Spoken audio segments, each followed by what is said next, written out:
क्या आप इंटरनेट पे बेस्ट मोटिवेशनल स्टोरी ढूंढ रहे हैं तो आप बिल्कुल सही जगह पर आए हैं। ये कहानी आपको सक्सेस होने के लिए इतना मोटिवेशन देगी कि आप खुद को रोक नहीं पाओगे। एक गांव में एक जवान लड़का रहता था और वो अपने आलसपन और काम चोरी के लिए मशहूर था। सभी गांववासी उसे आलसी कहकर ही पुकारते थे क्योंकि वो पूरे दिन एक पेड़ के नीचे पड़ा रहता था और लेटते लेटते वो अपने फ्यूचर के बारे में सोचता रहता और अच्छे अच्छे सपने देखता। उसके दिन ऐसे ही आलस में गुजर रहे थे। लेकिन एक दिन उस गांव में एक साधु आए जो कि अगले 3 दिनों तक उसी गांव में ठहरने वाले थे। वो दिन भर लोगों से चंदा करते और लोगों को उपदेश देते और रात में गांव के बाहर बने मंदिर में आराम करते। वो साधु जब भी दान लेने जाते और रात को वापस आते तो वो साधु हर बार उस जवान लड़के को उसी पेड़ के नीचे लेटा हुआ पाते।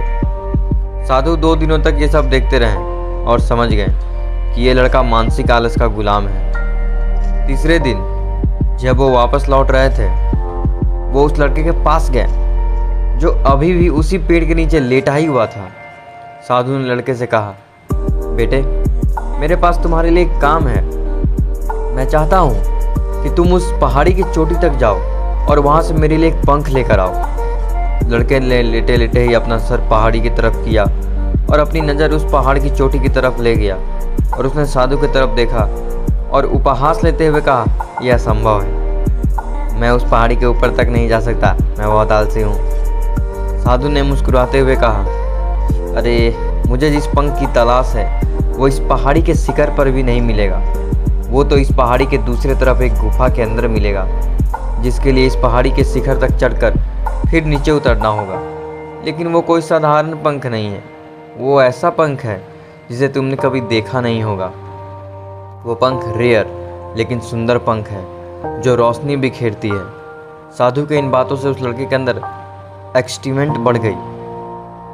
उसने आज से पहले ऐसे पंख के बारे में कभी नहीं सुना था और ऐसे रोमांचक सफ़र के बारे में सुनकर वो अंदर ही अंदर एक्साइटेड हो गया था। इसीलिए उसने साधु को चुनौती कबूल किया और वो पहाड़ी की तरफ चल पड़ा। लेकिन चढ़ाई बहुत लंबी और मुश्किल था। जल्द ही लड़के का शरीर थकने लगा, सांस फूलने लगी और शरीर से पसीना बहने लगा। लेकिन फिर भी उसने चलना जारी रखा। वो जैसे जैसे ऊपर और ऊपर चढ़ता गया उसे खुशी महसूस होने लगी जिसे उसने आज से पहले कभी महसूस ही नहीं किया था। आखिरकार जब वो कड़ी मेहनत और लंबे कोशिश के बाद पहाड़ी के शिखर पर पहुंचा तो वो पूरे तरीके से थक चुका था, लेकिन वो बहुत खुश था। उसे अंदर से आत्मसंतुष्टि का एहसास हो रहा था। उसके चेहरे पर योद्धाओं जैसी मुस्कान थी, जैसे उसने कोई युद्ध जीत लिया हो। फिर उसने पहाड़ी के शिखर से नीचे देखा। उसके सामने एक बहुत ही मनमोहक नज़ारा था, लेकिन असली चुनौती तो आगे थी क्योंकि उसे फिर से उस पहाड़ी से नीचे भी उतरना था और उस गुफा को भी ढूंढना था जिसमें पंख मिलने की बात कही गई थी। नीचे उतरना बहुत ही ज़्यादा मुश्किल और ख़तरनाक था क्योंकि ढलान ज़्यादा गहरी थी और चढ़ाई के समय लड़का बहुत बार लड़खड़ाया और गिरा भी था, तो वो डर भी उसके अंदर था।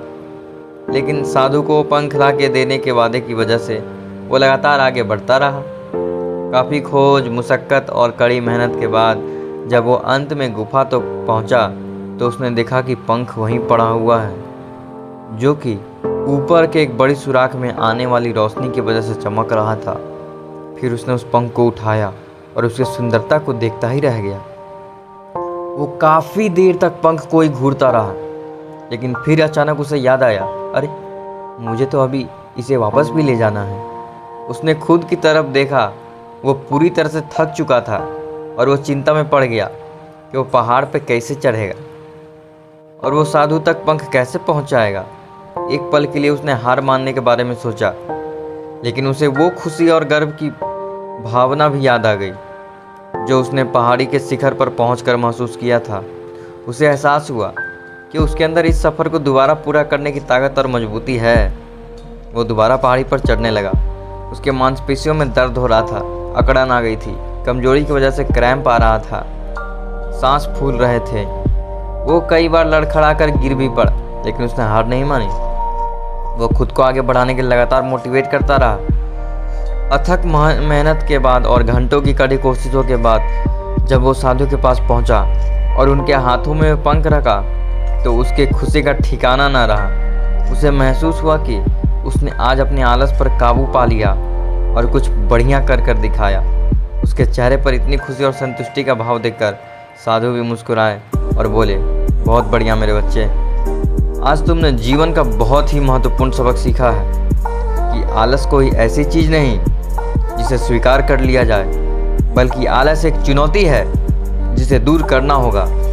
ये एक बाधा है जिसे पार करना होगा और आलस को ख़त्म करने के लिए तुम्हें अपना पहला कदम उठाना ही होगा। अपने मकसद की तरफ चलना ही होगा और तब तक चलते रहना पड़ेगा जब तक तू अपनी मंजिल को हासिल नहीं कर लेता। लड़के ने साधु के शब्दों की गहराई और उसके मकसद को समझते हुए मैं अपना सर हिला दिया। आज उसे एहसास हुआ कि वो हमेशा बड़ी और महान चीज़ें करने में काबिल था, लेकिन उसके आलस ने उसे रोक रखा था। अब वो जानता है कि उसके पास अपने रास्ते में आने वाली किसी भी बाधा को वो दूर करने की ताकत और मजबूती है। इसके बाद साधु ने उस लड़के को आशीर्वाद दिया और उस गांव से चले गए। दोस्तों, इस कहानी से हमें क्या सीख मिलती है कि मकसद इम्पॉसिबल लगने के बावजूद भी अगर हम उसे पूरा करने के लिए खुद को आगे बढ़ाते हैं, तब हम अपने अंदर ऐसी ताकत और मजबूती की खोज करते हैं जिसके बारे में हम कभी जानते भी नहीं थे। आलसपन पे काबू पाने के लिए हम खुद को चुनौती देना चाहिए और बड़ा सपना देखना चाहिए, फिर चाहे उस सपने को पूरा करना कितना ही मुश्किल क्यों ना हो। हमें लगातार मानसिक और शारीरिक रूप से आगे बढ़ते रहना चाहिए।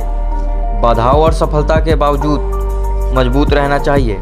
हमें अपने लिए एक नियम बनाकर उस पर टिके रहकर अपने डेली लाइफ को भी विकसित करना चाहिए। हमें कुछ ऐसी आदतें बनानी चाहिए जो मन न लगने पर भी फोकस और एक्टिव रहने में मदद करें। आलस पर काबू करने का मतलब विकास का मानसिकता विकास करना है। इसका मतलब चुनौतियों और असफलताओं को विकास करने और सीखने की अपॉर्चुनिटी के रूप में देखना, न कि हार मानने के रूप में। तो कैसी लगी आपको ये बेस्ट मोटिवेशनल स्टोरी, कमेंट करके बताएं। Thank you.